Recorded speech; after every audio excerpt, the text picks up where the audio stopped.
disconnect. All right. With any luck, we should be live. I've been a bit chronic on the live streams lately, but I've really planned on this one. We've got people waiting, and Discover Pilot plugin. excellent. AI-powered music. That means we're going to be going live in a second. So, excellent. Welcome to the stream, everyone. I'm here with my wife, Mahina, and I'm a bit frazzled, and I haven't even put a microphone on her. Oh my gosh. You just don't want to hear me. I just don't want to hear you. But I've got all of my interviewees lined up. You're going to take care of that, eh? I don't need to do that. Excellent. We've got everyone lined up to talk with us from the Sharpen Up Flotilla, and we're gonna bring them in shortly. So first of all, I've got my run sheet because we all know how much I tend to blab on. So welcome to the stream. Welcome to 45D Weeklies. Thank you for being here. I'm just getting I've got 9 people watching, 5 likes. I love it. Blair says you're live. Excellent. I've got my program. Blair says excellent. Ivan was here ages ago, so welcome Ivan. Lovro's here as well. Hoping to see Lovro tomorrow. Blair says we're live. David Llewellyn's on back burner. She's saying yo. Martin Gannon's here. Lovely to see you both. It is lovely to have us both on there. And you're here, by the way, when you talk to people. Okay. I swear I put the camera today. It's all a bit different. Excellent. So I'm going to go to my notes before I mess all this up. You're now live. Why is my email telling me I'm now live? So welcome everyone. I kind of did that. Welcome everyone. This is the Sharpen Up Flotilla debrief. We're here, Mahina and I, to debrief with the people who've just finished the flotilla. The dates were on the 14th to 21st of October, so it's just last week. Feels like an eternity ago already. And big thing, wait for the end, because we have the 2024 flotilla announcements and effectively some big news on that, and everything that you can learn about the flotilla. Stop talking, because then I give it all away. All right. Yep, Next, thank you very much. So, what we had the yachts we had joined on the flotilla was, we had Mila Felice, which is the flagship that we sail, and we had on there Kiko and Kika, and Stephen were joining us as crew this time. We had Blair, he was there as well as our crew, and he's been permanent fixture on the boat lately, which is great. We also had Marie, the Bavaria 51. And on Marie, we had Peter, Anna, Maria, Meredith, and Jacob, some of whom we have here today. Absolutely, which is great. We also had Manaphy, which was a Leopard 45 catamaran. I said we were going to try this out. We did try it out. More on that later. But on there, we had Ligia, Nathan, Ivan on the skipper, Francis, and Shane and Jack. Thank you very much. And then soloing it on Calypso, we had Christina. Yes, that was fun. It was a lot of fun. And the last but not least, one of our permanent fixtures, effectively, with a few permanent fixtures, is Nooka. We had the Bavaria 46 Nooka on board. We had Erin skippering. Very, very proud of her for her 3rd flotilla now. 2nd one as a skipper. And David on board with her, helping out. His 3rd flotilla as well. And Korana. And Betty. And Betty the cat. So Korana's 2nd flotilla as well. So that was our boats. That was our lineup for our 2023 October flotilla, which was really, really cool. All right. Excellent. Graham T's here. Gavin152, aka Nicholas Molinari. Graham T. Here, everyone's here. This is great. Who we got watching? 18 people watching. It's going to be a good stream. So get on with it, Nick. This group, basically, we had guests. I am reading notes here. I'm just going to read notes. We had guests from, I had to write these down, Scotland, Panama, USA, Romania, UK, New Zealand, Australia, Switzerland, Croatia, and possibly more. And anyone can pipe up if I had more places coming from there. Comment. Yeah, comment about that. Okay, so amazing week. It was an amazing week. It was a mixed bag of weather. It was crazy. We're going to hear all about that from our other guests. Hopefully with that, and I just think we had a blast. We really had a blast. We did. All right, so I'm going to hand over to Mahina to start asking some of our guests some questions, and I'm going to try and figure out this interview mode. So let's welcome everyone in, and this is the countdown to whether or not did this right. There you go. Can everyone hear us? Yeah. Excellent. Excellent. Brilliant. Great. We're here. We're in the interview. You're not in the green room. Peter, you're muted. That's okay. He's muted himself. Yeah, he's muted himself, so he's going to come back there. But up top, we've got Kiko. Hey, Kiko. Hello. Kiko, where are you How are doing you this from guys? today? Nice seeing you. Where are you, Kiko? I'm calling from Panama. I'm in Panama currently. Excellent. And then we've got Christina. Christina, where are you right now? I'm Philadelphia, my home, my current home. Awesome. Yeah. And Maria, where are you? I'm in Geneva, Switzerland right now. Oh, very nice. And Peter, you are also in Switzerland? Yeah, but in Zurich, other side. Very cool. So, thank you guys for joining us for this debrief. We sent out a few questions that we are going to have a chat about. Sorry. I was just checking. I messed something up. Carry on. All good. And Excuse me. We do have 2 more guests that are coming in, but we've reached the maximum number of guests, so they're gonna swap in after a while. So We can do a bit of swap out. that's the one. Cool. So, guys, you spent the whole week with us. Kiko was on the lead yacht with Nick and I, and the rest of you guys were on your own boats. So, this one is an open question for anyone who wants to jump in and answer it. What worked for you during the Flotilla week?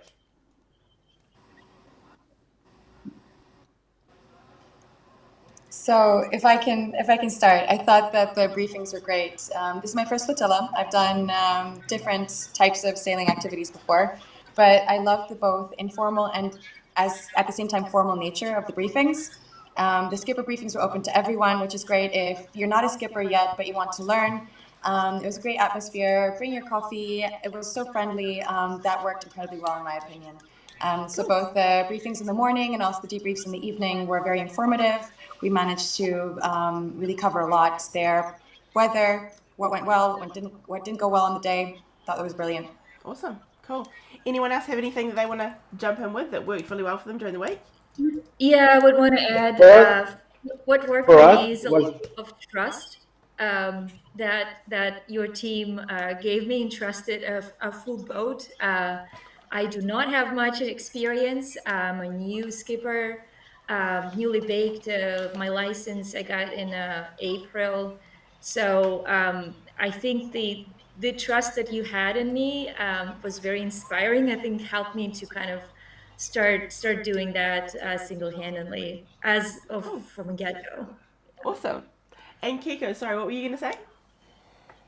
For us, also being part of Nila Felicia's crew, like help build confidence for another opportunity, maybe crew our own boat, right? For just the 2 of us, we did not want to do our own boats yet. So being part of a more experienced, larger crew was very nice on building the confidence and getting ready for that next step. Very cool. Awesome. I like that. You've got Brian James. Oh, Brian James is saying hello from South Africa. Him and Beth watching from South Africa. Hey, Brian. Awesome. Now, Peter, was there anything that nearly stopped you from coming on the Flotilla? Maybe like the 51 feet length of the boat. Yeah. It's pretty intimidating. I think when I heard that, I was a little bit intimidated. Yeah, I mean, just for context, this is the first skipper trip that I've done. So as a first boat to charter, it's kind of a baptism of fire. So Definitely was. Yeah. You got chucked in the deep end. yeah. Yeah, Very cool. for sure. Well, I was planning to take 460 at first, so Nick kind of talked me out of it, which thank you so much. So 460 my on boat her was own. 380. Yeah. I know this is when they like knowing the reality, versus just this. Oh, I'm gonna skip her single-handedly. Yeah, it's Yeah. very good. Yeah. So, Maria, in regards to your expectations before you came on the 5th Flotilla, what were they, and were they met, were they not met? How did that work? So my expectations are fairly low, I have to admit. I had some friends who told me, hey, we're going sailing, and I just said yes. Don't you want to know more? No. So I had no expectations. I was just looking forward to being on the water. I think from a cruising flotilla in the Med, I expected some chilled out sailing, maybe mostly motoring with a bit of sailing. And I have to say that those expectations were they were completely exceeded. First off, brilliant hosts. Loved hanging out with you guys. The whole flotilla was great. I was expecting it to be strangers, really, and at the end of the week to kind of not really know anyone. Yeah. But I feel like we all really bonded. I had a great time. Also, the briefings were great to learn. And yeah, the responsivity. Anytime something didn't go to plan, for example, we had some issues on the first night with anchoring. You guys knew all about it. There was no question as to, do we have to tell them? What are we going to do? It was very much a case of, okay, this is what you do. And then afterwards, are you comfortable? If not, we're going to do it until you're comfortable. And I thought that was brilliant. Learned so much. Cool. Very cool. I think the anchoring is your part. Yeah. I don't do anchoring. So. Yeah. No, but I was really glad to hear that. Well, you came over and we came over in the Exactly. evening, It was the didn't two we? of you. It was such a great first night in that way. Yeah, so no, it's not just me. And that's very much what the flotilla is often about is teaching people how to be a crew, how to work together. Communication's often the biggest thing that people need to work on. So if you've ever been on the boat with us, with Mahinra and I, you'll know that we talk quite loud and quite definite. When you're trying to do 55 feet of distance through all that bimini and spray hood and engine noise and everything, you've got to be quite clear. So it was cool to come by because we actually went back and anchored Marie after dinner with the pimp lights on and all this, again further away from the shore. So that was a cool lesson for the evening. So no, I'm glad that came away well. Yeah, no, that's good. Yeah. Christina, you went quite far outside of your comfort zone, didn't you? How did you manage that? From like first minute, I think that put me out of the comfort zone right away. Just for the fact that I've never done it really single-handedly. Which is it's a huge undertaking. When you had that question about what almost stopped you from joining Flotilla, I think it's like by the end when everyone started saying how brave I am. So this is when I was like questioning myself. I was like, what am I doing? But I think the weather cooperated in the beginning, which was really good for me because it started quieter, slower. We were motoring first day. So it kind of got me into this comfort zone. I think it's a bit of a luck, but I got comfortable with the boat, with the size of the boat, with inertia and all of this before kind of the weather came in. So it escalated perfectly for me from like tasks of just managing the boat while it's quiet, managing everything, all the systems, kind of keeping an eye on everything, and then kind of escalating into we started docking. Right. So that's also everything, as I said, was outside of my comfort zone. And then anchoring, we did practice and docking, and then we ended the week with a true sailing with winds and all. So by that time, kind of got comfortable with the boat, but then it threw me again out of the comfort zone with high winds and docking in the high winds and all that. So I think it progressed amazingly. I'm so grateful. I'm grateful to you guys making decisions through the weather. That's another someone who's thinking about joining Flotilla, not to have expectation about destinations. So it's just kind of expectation about, what we do, how we do it together, we have fun, but the actual places, just keep it open. So you kind of thought through ahead, obviously with the weather, with weather briefs and all of that, and we were positioned so well to get out of our comfort zone just a little, but not like totally hammering. Like by the end, so when the weather picked up and wind picked up, yeah, because it really picked up at the end of the week, didn't it? Harbor, yeah. So we were kind of getting out of a comfort zone, but like not like dangerously out of a comfort zone. So I think that's a very good line that you guys kind of kept throughout the Flotilla. Very cool. And speaking of comfort zones, Peter, like you said with the size of the boat, you were thrown quite a bit out of your comfort zone as well. How did you manage that? Yeah, with a lot of sleepless nights, I guess. Yeah, we were already talking about the anchoring. Skipper. I mean, I'd never had an anchor not bite before, so that was also a fun first night. I looked at my log. Like, this is by the end of the week, we were sailing in the most wind I've ever sailed. We went at the That's right. fastest I've ever gone in a boat. So there were a lot of firsts. That's cool. Yeah, no, it was. I don't think there was any time in the week I was in my comfort zone. So it was So definitely there was very. a lot of growth. I totally second that. Yeah, but I mean, I think like, one of the things I appreciate with the Flotilla is like you're not doing it all on your own, right? There is kind of a safety net in that there's experienced people at the end of a radio who can kind of talk you down if things are going wrong. So just sort of having that, I don't know, safety net, I guess, is the way of describing it. Yeah. Certainly helps. So how did the maneuvers go? Because you said that there was the anchoring, which you've done before, but you've never had a bite before. Were there any other new maneuvers that you got to try, or?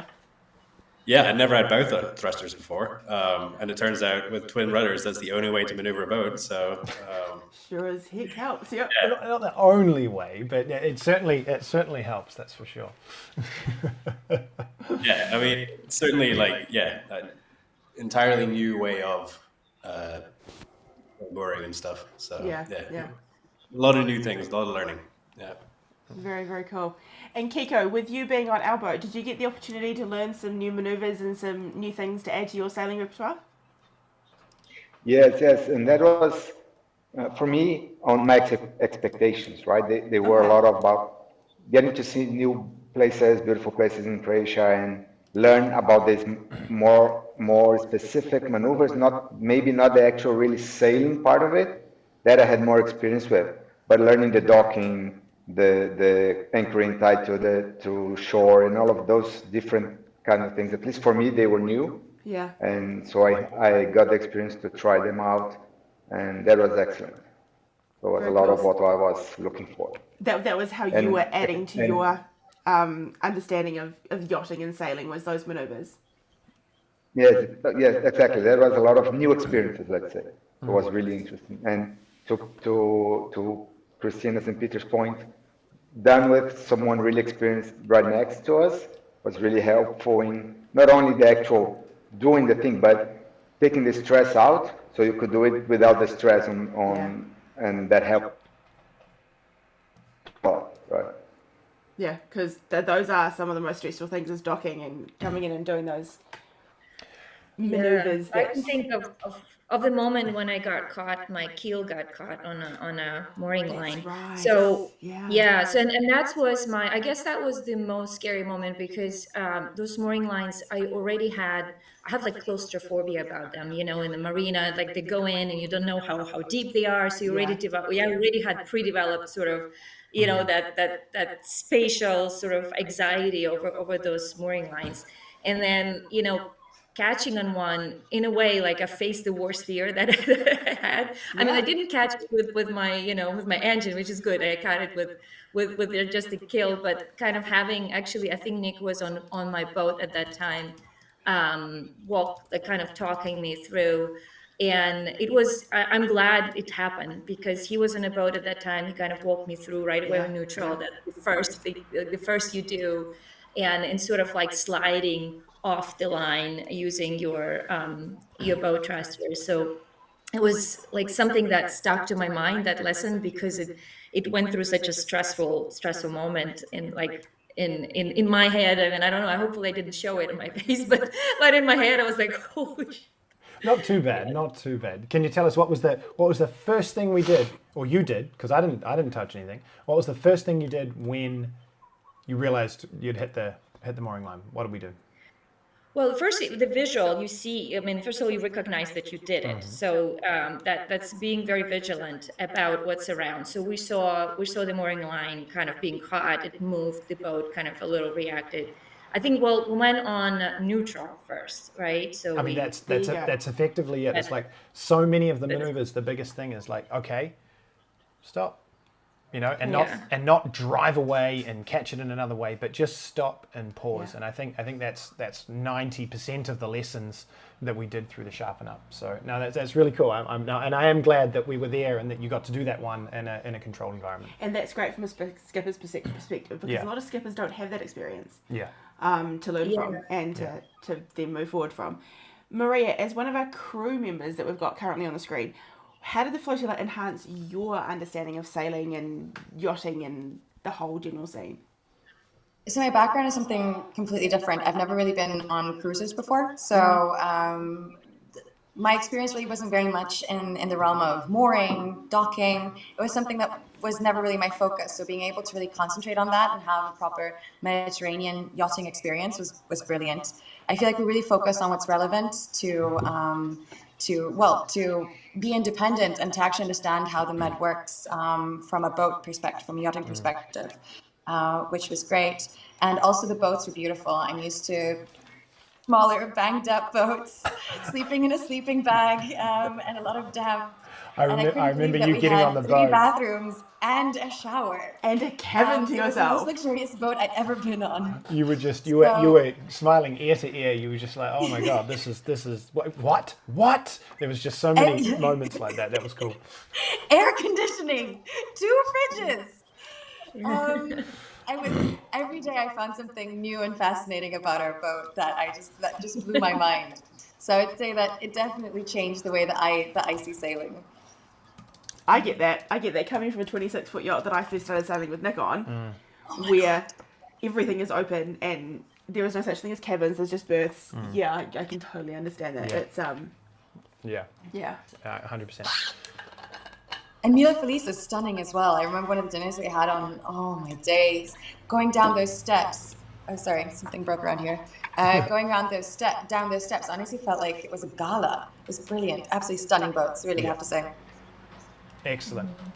So I'll go through you guys one by one, but I just wanted to ask you each, one thing you wish you knew before the Flotilla. If you could go back and say to yourself, look, I wish you knew this, what would it be? Kiko, start with you. What I wish I knew. Honestly, I wish I had met Christina first. But if I had, I would do like her and Sharpen our own boat, right? So she was really inspired at that sense. If I had done that before, I would be a step further on the journey. But that's one thing I would say. But not to say that my experience wasn't good. It was awesome. Being part of the Mila Felice crew was really nice and helpful into learning a lot of the yachting, improving my yachting and that. Well, But from one our thing I wish I perspective, knew, probably if I had met her, I would done differently. Yeah. Yes. well, from our perspective, I'm I'll glad you be didn't meet Christina bring before our own then. boat. Because I loved having you guys on board. So, Yeah, great crew. Absolutely great, you and Kiko. Christina, what about you? No, we've One all thing. been there. Just make sure. Yeah, Make for it me, very clear. I cannot think of anything really like experience-wise. It's just gear-wise. I learned that my jacket is not waterproof, so tested. And probably having shorter nails. I don't know. That's from a girl's perspective. How many survived? They sound like small things, but they're actually really important. They are. How many survived, Christina? Probably about 3 survive, but you know what? I like challenge, so maybe I will learn it to do it so well that I can keep all of them until next time. Fair enough. Fair Maria, enough. what about you? One thing. I think probably what I would do differently is to do a little bit more of the organizational prep work at home. So we got there on the first night. I had a very busy week. I think all of us did. Usually I'd be the one driving these kind of things of, okay, who has what dietary requirements? What are we going to buy? Who's cooking what? How many meals do we have on board? Yeah. Instead, we had a very fruitful and still, quite surprisingly efficient mad dash through a really nice supermarket where we got everything that we needed. But I'd like to be a little bit more prepared in terms of who does what the expectations are in terms of like meals. So just really silly things I would have liked to do the week in advance. Silly things that sometimes make it run a lot smoother. Silly things Yeah. that end up mattering. So Yeah. we had a lot of good luck this time oh yes, thank you so much for the tea, by the way. I hope it made its way back to you. But just little things in advance, creature comforts, the things that we need in the morning, and just making sure that, we know what those are and we make sure that those are on the boat. Yeah. Yeah, that's really good. No, I'm Very totally good. with you on that one. Peter, one thing. You can only pick one. Honestly, my mind's kind of blank. I can't really think of anything specific. That's because I made your coffee every morning. Yeah, I need an extra coffee before I can come. That's Fair enough. All right. Well, Maria, I know you've got to head off soon. Do you have any more questions for Maria before I bump her so that she can get on with her life? Only question I have for Maria is, who would you recommend this flotilla to? I would recommend this for anyone who's looking to learn more about sailing, about yachting, about cruising the Med. Anyone who's looking specifically to increase their independence. So this is something that I think was particularly valuable from this flotilla, is that you are that you really learn how to manage yourself and how to manage yourself independently as a skipper of a crewed yacht, or even, I guess, single-handedly. Christina is obviously showing you, and obviously for anyone who's looking to have a good time. Awesome. I like Perfect. that. Good Perfect. summation. Thank Well, look, you, Maria. thank you so much for joining us. I really I appreciate hope that. I'll see you again soon. Definitely. Absolutely. And you might have to watch the replay for the announcements at the end. But anyway, thanks for joining us, and I will we'll have see it. you in a little bit. See you, babe. Take care. Bye. Bye. Bye. All right. She's We got. gone. Who's going to join us next? I think Jacob's. Oh, there he is. Speak of the devil. Speak of the devil. He's dialing in. Here we go. Jacob's in the green room. Let's bring him on. Oh, this interview thing's gone better than I thought it had. Thought it would. All right, There he Jacob, is. welcome. Welcome to the party. Hey folks, how you doing? Mind you, there is a delay from live, so Of I course. don't I've missed the last minute. Oh, we were just talking about you. Horrible things. Yeah. Just knew it. warning everyone, basically. So no, it's all good. It's all good. But we do have some. Before we get on to the next questions, we do have a few comments that we got. Erin watching. Erin from Nootka. She's all watching, but she couldn't quite make the stream to come and see us. Lucky, because I can't fit everyone in. There is a whole conversation going on between Lovro and Gavin and David about licensing. I'm not going to go through all that right now, but Kika's here. Kika's here. Yes, to be a crew member, Kika. very nice. Thanks again. That's brilliant. And Lovro's saying, I love these Sharpen Up programs because I can sleep a lot more soundly knowing that my two sailboats are surrounded with reasonable skippers.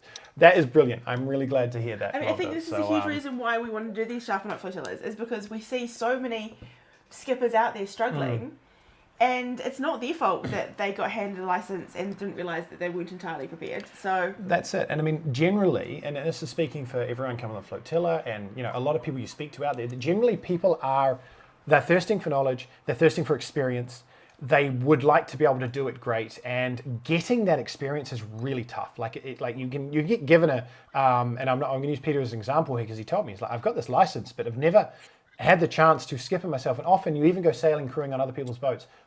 All of you in this chat, who docks the boat when you go sailing with someone else? Someone else.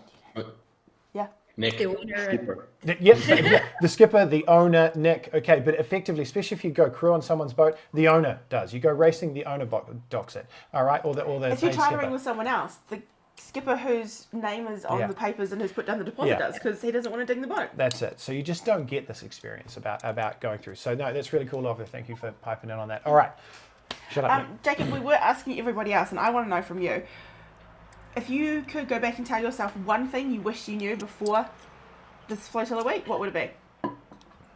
so I feel like it may seem self-evident, but it's interesting how even small changes in power dynamics have like a significant impact on workflow. Yeah. And like I don't know if you guys discussed that at all already. I don't think so, but it's like it was really strange for me. It was like we kind of came in as a group, and then Peter, as the skipper, I gave him probably more crap than I should have, and I'm so sorry. But I do think that by the end of the week, I know Nick helped a lot with this, right, behind the scenes, and just like on my side, on Peter's side, on across the board. And so thank you so much for that. But despite some of these initial challenges, we were really able to work seamlessly by the end of the week. So that's That's really cool, and it was a huge difference from day one to day 7. Like it was a massive difference, and that's the whole point, isn't it? It's so. I mean, I think it just goes to show that sometimes it's not always about sailing. There's so much more to it than the sailing part. The sailing part's the fun part. Yeah. Yeah, and I think that's why maybe for me it was a little bit easier, even though it sounds more harder to do single-handedly. But from my perspective, it was a whole layer of that complexity dealing with the crew, with the station that was really out. So it allowed me to focus on sailing only, and just managing the boat and understanding that, kind of perfecting that before taking on a crew. So I felt like what Peter and you guys were doing with a huge boat and a crew, it's really complex. So Yeah, there's lots of layers. kudos to you for doing that. Yeah. Yeah, definitely. Very cool. How did you find? Sorry, you Sorry. go, Peter. Yeah, I mean, one of the things, like, as a skipper, I mean, I think I was probably the least experienced skipper that my crew had ever had. So, like, maybe I could have managed those expectations earlier that, like, of course, I'm going to be, like, more conservative than they're experienced with because, you know, I'm panicking and I don't want them to see that. Yeah, which is very There was valid. certainly- Yeah. I was like, I mean, I certainly had the feeling, like, how are they letting me do this? Like, take this ridiculously expensive boat out with this, no experience.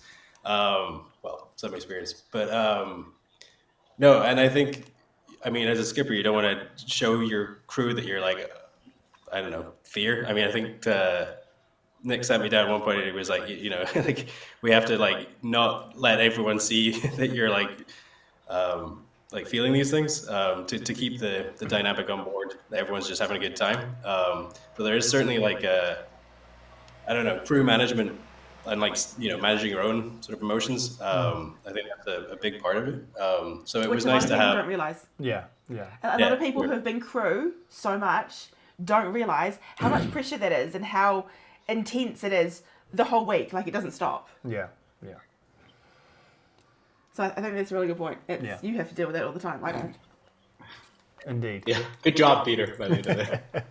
Yeah, and Really. I do think that it's probably, I think, one of the hardest parts about sailing with a crew, I think, is actually the people. Yeah. Yeah, absolutely. It's I mean, people say, what's it like to be a skipper and things like that. And I've said to people, look, skippering is more about hosting and people management than it is about sailing, especially in a commercial sense. Yeah. So, completely. I'll bring up one more thing that I was like, I think a real highlight for our boat. I mean, so I was obviously super conservative and cautious all week. You know, we went out in these high winds, but I was like reefed to hell, and like we were crawling along. Everyone's like, just give us a bit more sail, you know, come on. And I was like, no, we're taking this as cautious as could be. But then on the last day, Nick came out with us, and we, you know, had a real smash about. I think the fastest I've ever sailed. So, like, having the ability to, like, show everyone some real, like, fast sailing, I think was, I don't know, a highlight for everyone on board. And like, it was nice to have. I don't know. I'm certainly glad that I went on my own and had the confidence to do that again. But like, it was nice to be able to show them, if you have someone that knows the boat inside out, this is what it can do. That's and I mean, I think I said that to you. It's like, obviously I know the boats a bit more and all that, but going from smaller boat sailing to bigger boat sailing and understanding that, okay, she is 51 feet. Actually, she can handle this amount of weight. This is what it's like when the gusts come in. So, no, and I'm all about being conservative, 100%, and I supported that the whole time. So, and it was good to go out there and push that, and then everyone to understand this is overpowered. And I do think that is the reason why you see a lot of charter boats out here with skippers who don't know the boats, who might have less experience, and they don't put the sails up, or they put the sails up reefed. Like, it's just, if you don't know the conditions, the area, and the boat, then that's a safe option. Yeah, and we were all on rising forecasts on those days as well, so it's normal there. And you have a shout of support, Peter. I don't know if you've seen the comments, but Erin... Oh, sorry. Oh, I hear you, Peter. Oh, no, I did the wrong one. Sorry. You did the wrong one. Yeah. Erin says, I hear you, Peter. Yes. Sorry. Yeah, no, Lovely was saying that our Mila Fleece was hit the week before the Flotilla, or a couple of weeks before the Flotilla. Yes, and yeah, Erin, 100% agreeing with Peter on that one. It's a big one there. And then Gavin's talking about that skipper license again, so we'll leave that. All right. Now, what I want to know, Jacob... And we've got one more call to bring in, so we need to... Yeah. How has this flotilla influenced your future plans for sailing? Tell us about that. Well, I think if I could speak for Meredith, my wife, as well, for the audience, we absolutely need to get our skipper's license. I think this is, we're definitely, like, before we were dragging our feet, and like, it's absolutely happening now. Where, like, so now the game plan is to sign up as soon as we can, doing our theory over the next few months, and then trying to lock it in to where we can actually execute our practical either a week before or a week after the next flotilla. Yeah. So to either sharpen up before we go into it or to sharpen up after we've already gotten the license. So Yeah. we'll see. Yeah. You probably want to go back through the comments actually, The same because thing for us. they're talking about Port The same Authorities thing for handing us out here, Nick. licenses for a drink. Yeah. Kiko's trying to talk. Sorry, go Kiko. Just to the same thing for us, right? So Kika is also up for her license now. She wants to get her license. Yes. And which is awesome. And probably will be there. Also, as I said, chartering our own sailboat next year on the next flotilla, Yeah. which is Sounds awesome. great. And just to complement one question that you asked before, Marina, sorry, No, go for is it.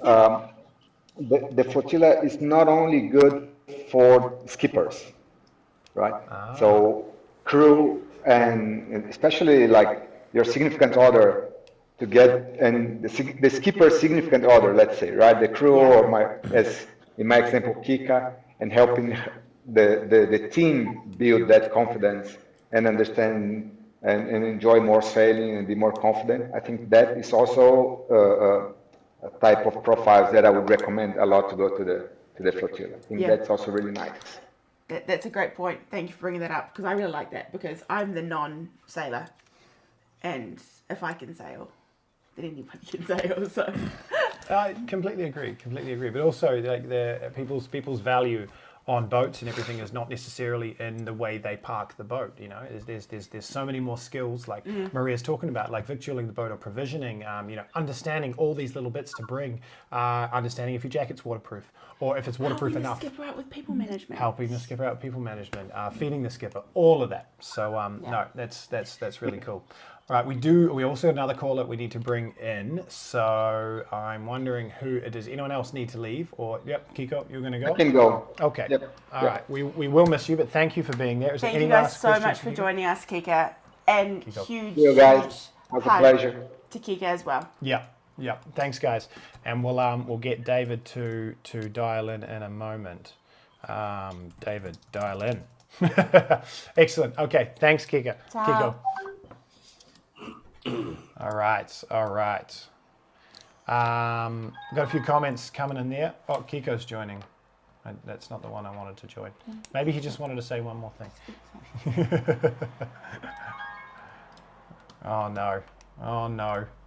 Here he is. And welcoming back to the flotilla for the... How many flotillas have we had? All of the flotillas time. He's done as many flotillas with 45 years as I have.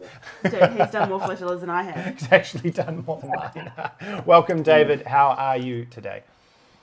I'm awesome, thank you, from my slightly wet Zagreb.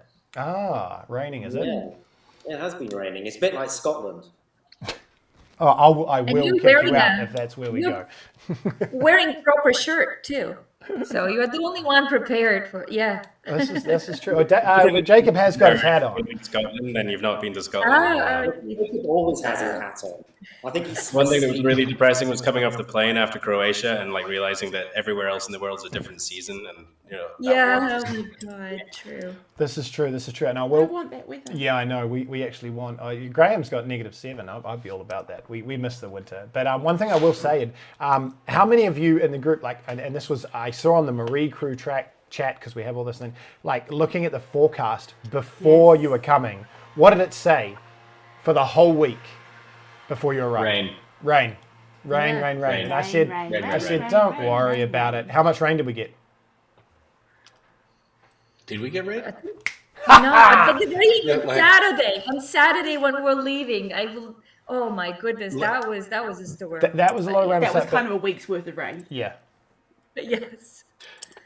I will say the microclimates in that island chain, it is awesome. Like everything, you can always find a pocket of sunshine. Yeah, that's it. Or at least you can always find. Nick can always find one. But we had maybe one or two instances of rain, and it wasn't very hot. at all. So I'm just going to say we got Graham T. I have to watch the rest of the stream later. -7 degrees and snowing in Canada. So he's going to go deal with that. So have a great day all. Thank you for joining us, Graham. That's great. Just to go, we got David Pritt watching. I'm enjoying listening to you all. What worries me is the poor quality of the Croatia B license. No practical experience at all. Completely completing a Sharpen Up week like you organised should be essential. I mean, We think so. maybe, yeah, exactly. Mahina helped co-work out bowline management. Yes, we were talking about other roles and things on there because that's a huge part of it. Blair's saying, see you soon. All this is, and Kika's still here watching. Excellent. And I don't know. Oh, this is just you guys ripping on David and Blair, so that's fine. And Kiko's still here watching it, everything. So I'm going to pass that back over to Mahina. Well, I was going to ask David because obviously he has actually done more flotillas than more of these Sharpen Up flotillas than I have. So, what would you add? You spent the week on another boat. Tell us, what would you add? I think it was Maria before said about the daily briefings, the informality of them, but also going through the weather, what the plan for the day is, and what we'll be doing once we arrive at the destination. So maybe just formalising that so that we have like a handbook, so showing the locations, showing the manoeuvres, so it's a reference for the skippers. And also can help them brief their crews, you know, if they're not part of that briefing, so they can talk through where they're going and what they're going to do once they get there and set those expectations. And then it's got also the names of where we're going written in it. Yes, because people are asking that. We always had to send them over the chat or write them down because to be able to search them on your Navionics or something like that. Yeah, it's definitely a good call. And as it goes, we are indeed working on that with David. In fact, as being well part of the 45D team sitting there. So no, looking forward to really rolling some of that out and working on it. Thank you. Very, very cool. So Christina, I did want to ask you, if you could pick one skill that you learned during the week, what would that be? Oh gosh, that's hard because there's so many. I guess understanding, well, single-handed mindset. So what was surprising to me is that it's not always the ideal action that you want to take, but it's an action that puts you in a better position to react.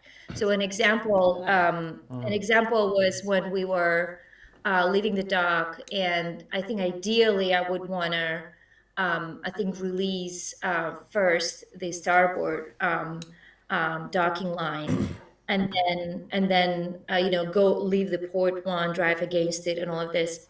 But then Nick challenged me. He said, "Do you want to leave the helm? Do you want to leave the engine at that time?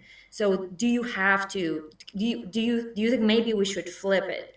And it wasn't a really hard wind, so I was thinking of a textbook sort of action, what I should do. But as I think single-handedly, probably you want to prioritize different things, and that thinking is very, very interesting to me, that I actually flipped the lines, which one I slip first because of that thinking. I'm like, okay, maybe I, it will be more comfortable to be at the engine, even though I'm letting it kind of a wrong one first, but wind was not strong, so we were able to do that. So it's that thinking, and it kind of goes through like really everything, and especially using the forces, the natural forces as your crew. And that's how kind of I see it, like the wind, the current, the inertia of the boat, that's all of your crew. And if you manage it, those are crew members, and if you manage them well, and they actually can help you out without much effort. So again, it's part of that mindset of being easy and being strategic, being easy on yourself, on the muscle, and just thinking through how those natural forces can help you. This was amazing. I think it's amazing whether you have a crew or you're single-handed, just knowing how to use the resources around you to your advantage. And taking that textbook knowledge and going up another level to, okay, how do I actually use this, or do I need to use this in this situation? Yeah. No, that's nice. I like that. What about you, Peter? If you look back on the week, what was one skill that you think was really valuable that you learned during the week? Oh, it's hard to find one. I mean, we talked a bit about sort of like, I don't know, crew management sounds a bit too management consultancy, but like, like actually understanding the people you've got on the boat, what their expectations and desires are, right? I mean, I think one of the things I learned over the week was that, I mean, I was probably being overly cautious, and like we weren't in a lot of danger at a lot of times. So I could have probably relied on my crew a lot more, right? Like I probably could have taken a nap and let someone else helm for a bit. I didn't need to be on all the time. So like I could have probably sort of leveraged them a bit better. And I like over the course of the week we sort of built that confidence. I think that was a real enlightening experience. I mean, on a very technical level, like the mooring, like I was really interested to see how the wind affects a boat that is that big. Yeah. With the twin rudders, like I mean, you don't have steering at slow speed, so you really have to think like 3 moves ahead. Because I mean, unless you're going to be blasting on those bow thrusters, and they don't last long, right? You've got 5 seconds before they burn out. So you really have to come up with a plan and execute that. I mean, there is time when you're doing it. Like I was certainly like rushing and panicking at the beginning, but like if you think through the steps and what's going to happen ahead of time, then it can be a lot lower pressure. So yes, towards the end of the week we were getting there. So I guess those are 2 things. Excellent.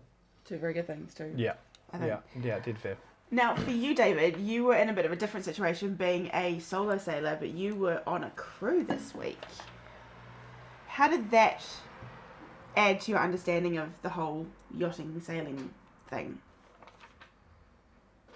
It was very interesting, and I think, as people said, when you're solo, it's great because you've got no one to argue with. And yes, you have to... And no one to blame. You're not doing, yes. So therefore, me learning to shut up was a challenge. Wait, what? I don't know why I sort of, like I got some similarities to someone. But yes, doing that. And then, it's easier in some circumstances than others. But that was an interesting thing. And I think I sort of would say, one of my learnings was patience, and I failed dismally to improve my patience. But it was also good just being on other boats because the last 2 flotillas I've been on my own boat. Yeah. And I've sailed, a limited number of boats before that. So having the additional experience of being on Miller Felice or Calypso, and of course Nootka, was interesting, going on the different sizes. So much bigger yacht in terms of Miller Felice, with all of that canvas, which means you can't see a thing unless you hang out the side, to Calypso, which was small and nimble and very quick. Yeah. We were racing a lot. And Nootka was twin rubber. So again, being, a different experience. Yeah. And also, I'm going to sort of say at this point, which is, the 3, skippers in that sense, is, Erin is more competent than she allows everyone to believe, including herself. I just saw your comment that you're listening. I Erin, agree. I'm listening. She, doing the fuel dock on on that second day, absolutely bossed it, and then rotated off it. It was just like, you don't need anyone on this boat with you. Just go and do it. Hats off, Christina, and I know you probably could have killed me quite a few times. For context there, David spent some time with Christina on a sailing day out of Baltich and helped out there when it was quite windy. So, yeah. He's a great instructor too. No, and also on we worked together on a mooring board together as well. So he's a great teacher, I think. Yeah. Sorry, carry on. But David. sometimes you just sometimes they're you want to do it without the teacher. And the thing is and it's doing that. So I'm not an instructor. I've learned to sail, and when we get into the whole thing about learning, is that, and we'll talk about the licensing, is the skipper license is just a start. It's not an end. And I don't think people are competent to go and skipper a boat after it, to be honest. No. So I think that's where the Sharpen Hub really comes to its fore, which is giving people that confidence. And certainly I didn't have the luxury of having 45D videos available to me showing me all the manoeuvres, when I did my skipper exam and after that. So hats off to Erin, to Christina, and to you, Peter, as well. I mean, God, first out on a 51-foot boat is, you must be crazy.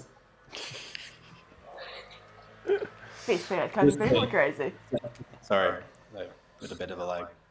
Just to emphasize what David just said is that the videos that Nick's made are super helpful, and specifically the one that I found myself coming back to is the walkthrough of Marie. There's like so many systems on that boat, so having that like as a backup to the very brief walk through you get at the beginning of a charter, I mean, super helpful. And then when we were going into each mooring or like fueling up, coming alongside, it's great to just be able to go watch that and like remind yourself what you're about to do. Just recap on it, yeah. Okay, that's really cool. Good to hear. And that is another side of the flotilla, I suppose you say, is like we're introducing you to charter, introducing you to the check-in, and one of the reasons we use the boats we're using is because I have done a walkthrough or a check-in video for a number of them, and I'm planning to do a check-in video for effectively all of them. So that's a big plus as to getting that head start on that boat. So I think it should be a prerequisite for a charter company to have such a thing, because in the hour or 30 minutes that you get for check-in with a technician, like there's so much information there. And I mean, you guys had it on an autumn day that was quiet, pretty mild and quiet. Imagine this happening in summer. Oh, yeah. It's like 35 plus degrees. Everything's going crazy. Everyone wants to get on the boat. The technician's got another 20 boats to check in. That's it. They're basically only checking in 45D that day, so it was just all of our boats. So no, very cool, very cool. Yeah. Just a quick funny story about the many systems on Marie. One night towards the end, someone panically told us that there was water coming out the side, that maybe we had water in our bilge. So, we'd had a few drinks at that point. I'm like, oh no, are we sinking? So we're debugging all of the systems on board, turning things off, turning them on. What could it possibly be there? One of the things I was told in my course is taste the water to see if it's fresh or salty. So there's me dangling off the side, filling a cup up with this water and not knowing if it's sewage or seawater or fresh water, and taking a little sip, and thankfully it was salty. So I'm waiting for the comment section. I'm waiting to see if someone pipes up on this. I don't know why someone didn't take a photo of this. This would have been a great debrief video. No, because I'm pretty sure someone told you what they thought it was, but you didn't believe them. Anyway, you guys had more than a few drinks that night. And as a skipper, you would always make sure you wouldn't take someone else's word for it. You got to taste the water. It's one of the bad jobs about being a skipper. You got to taste the water. Excellent, very nice. So just before we sign off, guys, I did want to ask you guys, and I will go from David down. Who would you recommend this flotilla to, David? And I think it's touched on before, which is, the prime audience has got to be those, newly qualified skippers. So they can learn some real life skills going out sailing and do it in a safe environment. But it's to build the confidence. If you're doing a skippers, you don't get the time to practice the manoeuvres. You might do them once or twice, if at all. Yeah. It also gives a great introduction to Croatia and some of the places to go and learning your way around that. So I think it is to those. It's building, the confidence in one, to go out and do, what, Erin, Christina and Peter did, because, straight out of Skipper and Christine did it, it can be a terrifying experience. So it's to actually, make it a softer land. Yeah, because it's a big gap. Okay. Christina, what about you? Who would you recommend this flotilla to? Yeah, David stole my talking points. So it is a perfect bridge, I would say. So I did my license also in Croatia. It was RYA, but it was in Croatia, and you have another 4 skippers on a boat in that week. You barely get to do those maneuvers. So this bridge, I would say, to independence is amazing. It's a blessing for skippers who want to jump to being independent quickly, and it's fantastic. Thank you. Awesome. Thank you, Christina. Jacob, anything to add to that? Anyone else that you'd recommend this flotilla to? I thought it was pretty good for us crew as well, right? Like getting comfortable, just getting comfortable with a skipper who's not very confident or comfortable, right? Being their first time and everything like that. Like I said, is like getting used to the crew or getting used to like a new skipper, a new authority figure was a different experience, but also like figuring out where we could step in or learning new things. And at times, like even when Peter was uncomfortable skippering, or at least allowing us to kind of control the boat, Nick was able to come on and help us become more comfortable with some of these other maneuvering skills. So like that helps us kind of push towards getting our own skipper's license in the future. So Yeah. I thought that was great. Cool. And Peter, have you got anything to add to those three? Anyone else that you can think of that you'd recommend this to? No, I mean, I can only really speak from my own level, which I thought was super valuable. I guess, I mean, I would also probably say people who've done a few trips on their own. I mean, if everyone was on their first time, it would be carnage. So maybe a Fair few point. but I mean, even if you've done this a few times, I think, I mean, there's always going to be more things you can learn. So, Yeah. and I guess one thing that wasn't mentioned is like, it's a great introduction to the Croatian islands, you know, like we stopped at some amazing places, like the anchorage at Balagashka, for example. I don't think you would have find that if you're on your own. So having that sort of local knowledge, I think, is also super valuable. So yeah, I guess. And I think that's a good point, because I think there are a lot of skippers out there who have done a few weeks chartering, but they're scared to do the anchoring with the sternline shore, or they don't know about the mooring system that we used in Valagashka and those sorts of things. So yeah, no, good point. Cool. Well, you said you wanted to keep it to an hour. Yep. I'm sitting at 56 We're very minutes close. past, Very nice. so- I just need to bring Kiko back in. Can you call back in? He's got a question there. And I'm going to have to drop someone. So who would like to get moving? We are going to wrap up soon though, so I might just. I can quit while I'm ahead. Thanks for having me. Fair enough. All right, Peter. Well, thank you for joining us. And yeah, in the comments and everything, it was great. So we'll no doubt see more of you, I believe, as it's going on. Yeah, So thank you definitely. for joining today. That's really great. Thanks. All right. See you, Han. Ciao. All right. We'll see if we do get Kiko back, because he just posted another question. But we'll see. On that though, do you have any other questions in No, the meantime go. there? All right. So we said I have one more question here. I wanted people to go. So if you could sum up your overall experience with 45D Sharpen Up in 3 words, what would those 3 words be? I'll take hands for whoever wants to go first. If you'd sum up your overall experience with 45D Sharpen Up, 3 words. David, you're up first. Best value ever. Oh, best value ever. I like that. Oh. Mine will be very tailored to my own experience and my background. So it has nothing to do with 45 degrees, but mine is drinking out of hose, fire hose. Yeah, it was a lot of experiences. my That's what I was in for. That's what I signed up for. I love that part. I love the dynamics and learning and all of this. Yeah. Every second it was learning. It was definitely a steep learning curve for you, wasn't it? Jacob, what's your 3 words? I guess I'm kind of basic, but for the most part, fun, engaging, and exciting. I like them. I like engaging, because to me that's what Engaging, exciting. the whole Sharpen Up thing is supposed to be about. It's supposed to engage you and actually get you in it. So yeah. Yeah. Okay. Very good. Excellent.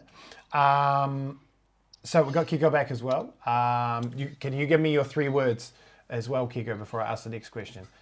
Sum up your experience. It was fun, was instructional, so I learned a lot, and was friendly. I met a good friends. Okay. Fun, instructional, and friendly. Excellent. So I did want to just ask you also, because we didn't have who you would recommend. I'm going to get Mahin to ask that question. Kiko, who would you recommend the Flotilla to, is what Nick is trying to say. Because your experience was a little different to everyone else's, and we're curious about that. Yeah, that's a little bit what I said before in terms of not only skippers, right? So I would definitely recommend to. Actually, I did recommend to a couple that exactly in a similar situation in terms of the guy's more of a sailor and wanting to go cruising. She wants maybe more stay having her drinks at the deck kind of situation. So we recommend the Flotilla because I think that it will build that confidence and build the experience before they can go sailing. Right? So I think that's also very useful. And so, and Kiko just asked in the questions also if I could send the list of licenses. So if you do, these are the licenses. If you go to this listing I've just put up in the questions, and you can click on what's licenses. Licenses. And then you can head over to the next page, which is the PDF of the sailing license acceptance. And I think we've had a nudge, wink, wink from one of the guys in the comments earlier that's saying we need to do a video about licensing. Yes, I think we do need to do a video about licensing. Which I think is a valid point. So. Blair also put his hand up to say his 3 words, and his 3 words were empowering, constructive, testing. Ooh. I like that, actually, testing. And Tomasz has joined us. Wait, who was testing, me or Stephen? That's the truth. So one more thing for Kiko, just because Kiko spent the time on our boat, obviously, and Kiko's on a journey to buy his own boat at the moment. I hope he doesn't mind me saying. And so our conversation throughout the week was actually geared a lot around his journey buying his boat and buying his boat and everything, and the questions he had around that. So Kiko, as a new boat owner, as a new boat buyer, anyway, how did that experience go for you on the Flotilla, spending the time on Mila Feliz with us? It's a very interesting question, I think. And we talked a lot, right? So it was a lot in terms of what should work and what doesn't work, what I like, what I don't like, in terms of when I eventually buy my own boat. So it's like, okay, I like this thing, I don't like that other thing, this would be interesting, this is not, and even considering many different optionals. Yeah. So you can say, okay, I like that one thing, I don't like that one thing might be interesting, but too expensive. So how you balance all of those considerations when you're considering that, right? And then the one thing that I took out was try. So to Blair's point, so try different boats, try different things, experiment the single rudder and the double rudder and different setups of whatever galley and heads and the things that you might like or might dislike in a boat. Excellent. And the other thing I think is boats will be a trade-off, right? And you'll be trading off different things. So you have to figure out what you want to do with your boat, and then that's the best way to. An ideal boat for chartering Croatia would definitely be different than an ideal boat to be an owner boat in Panama, let's say. Those are very different things. Brilliant. No, exactly. thank you for we were that. talking about the rudders. Yeah, the rudders. We're talking about keels. I remember, like you said, the keel in Croatia would be maybe the longer keel. You have the deeper keel, but then probably one rudder because there's such a tight spaces in those marinas. So I mean, depending on the size of the boat, of course. Yeah. But For sure. So no, that was really good. And so that's actually that question of Kiko is actually running into what we're going to talk about next, which effectively is we are now looking, based on this last Flotilla, based on all the work that we've been doing, Mahin and I and Anna and the team here at home, figuring out how the Flotilla is going to work. So one of the announcements I said at the start, what I said it was going to be, wait for the end, we have the announcements, was effectively we are 100% restructuring the Flotilla for 2024. And effectively we're really figuring out who it is that's coming on our flotillas and what they're looking for. So now our restructure means this, is we're actually targeting, the Flotilla is now for those people that are on their journey to buy a boat. And the passage on board Mila Felice with Mahina and I is specifically for individuals like or families group like Kiko and Kika that are on their way, well on their way to buying a boat and want to spend that time on Mila Felice, going through these options, talking about the boat ownership journey and looking at how all the different systems work and thinking, this is what we're going to want on our boat. So that is now the passage that's going to be on Mila Felice with Mahina and I. Mahina going over the crew work that we work on with Kika on the bow, how we do this job together. It's all relevant down to the provisioning, how Mahina packs the galley.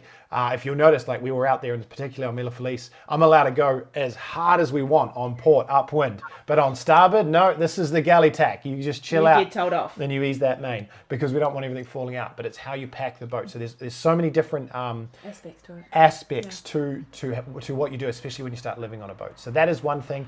And then which I think is important, like Kiko was saying. You know, you've got a couple, and maybe both of them aren't equally enthusiastic about the whole boat journey aspect. Yeah.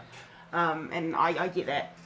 Yeah. I totally get that. So. And I really like this kind of restructuring and this kind of thing. I think for us was really interesting, and if I look at the flotilla from that perspective, even the different works, the different types of work that the couple does in a boat, right? Yeah. So one of them in the bow, one of them in the stern. Who's doing what? Let's say picking up a mooring ball, or even though that everyone needs to do everything, there are two jobs that need to be done, right? So you need to understand that dynamic, how that would work. On top of that would be the provisioning, setting up the boat, all of those things. I think this is a really nice plan. I like it. Yeah. Excellent. So that'll definitely be where we're heading with that.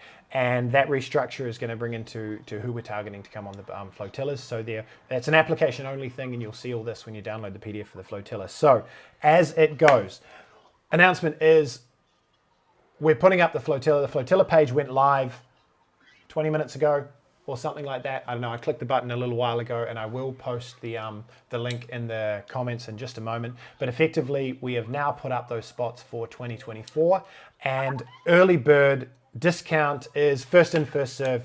Now, you're going to get a discount. So you're going to get early bird discount for first in, first serve. You've got to book by the 1st of November in order to get that early bird discount for either the May or the October flotilla.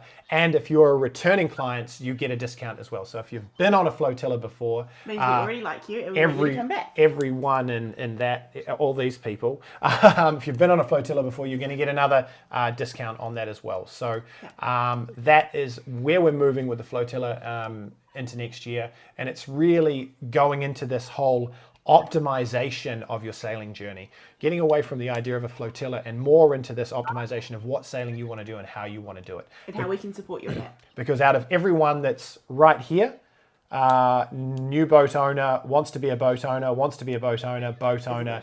All right, so we just realized that these are the people we're going after, and that's what people are. So we're going to work on that with all of you to bring even better flotillas in the future. So that's it, I think. Come back? That's it. If you want to come back, I will load the link in shortly so that you can visit the page and check it all out, and put in your inquiries for next year. Some of you already have inquiries in, and so it will be, as I say, first in, first serve for those spots next year. So get your thinking caps on, get your crews together, and start thinking about the Sharpen Up Flotilla for 2024. And thank you guys, because we had an awesome week. We really did. I have one final comment. Next year, we need more merch, right? I would like more merch. I didn't get the hat. I didn't get the hoodie. I did not get. So next year we need merch, so I can buy the merch. More merch.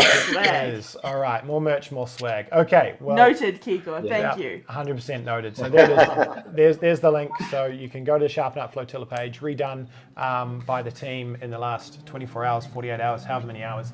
So if you want to get on and jump into the flotilla, get onto there, hit the buttons to go and fill out the information and apply for 2024. And get more merch. Sharpen Up Flotilla. And get more merch. And more merch. I don't have the merch store link right here, but we'll put that in the comments somewhere as well so people can get onto the merch store. All right. I think that's about it. Unless anyone else has anything they want to add. David? Christina, Jacob? No. Fun. Excellent. That's it. Excellent. Thank Hands you up. guys for an awesome week. Thank you. Yes, thank you so much. Hands up, all of you guys. How many people are going to join another Flotilla next year? 1, 2, 3. I'm going to do my own. I don't know. So you're going to do your own Flotilla. Very good, very good. That's a pretty good return rate, I think. So, no, thank you everyone for joining us. It's been absolutely great. And if you've been watching out there and you have any questions about the Flotilla, please jump onto the comments section and put your questions down there. Visit the link. Yeah, and if you're watching and you have not already liked the video, please hit like on that video. Sorry, Lovro just said, this is for Peter and Jacob, smell the water first, then taste it. That's pretty smart. He did actually smell it though. So Peter did taste it. He did smell it. Yeah, and then he's like, I don't know. It doesn't smell poopy. So what does my tongue smell like? Why is my tongue numb? And on Very that good. note, Very good. On that note, we're going to go. guys. All right. Thank you so much for joining. Yep. If anyone is interested in hitting the super thanks button to help us keep these broadcasts going on, or the buy us a coffee, we'll put those links in there as well. But on that is it. Tune in. Our next live stream. Oh, I don't even want to say it. Our next live stream will be on Sunday or Monday. I don't want to say it. oh, I don't want to say it. It's going to be on a catamaran. Bye. We're going to be on a catamaran for a few days, just to check it out and review it and spend some time out see there. if I kill someone. See if Mahina kills someone. So we'll be on the Leopard 45 next week, from Saturday night, Sunday, to be out for a few days and review the boat. So check in for that live stream and we'll get a full walkthrough through the boat, chat about how we like it, how we don't like it, and how it might suit you for your next holiday or something like that. So thanks for joining. See you all. Thank you to our lovely guests and all of that. Thank you to Mahina for joining me on this stream as well. We're going to go down and get our daughter and have some dinner. Bye, everyone. Thanks, everyone. See you Thanks. guys. Have a good night. Okay.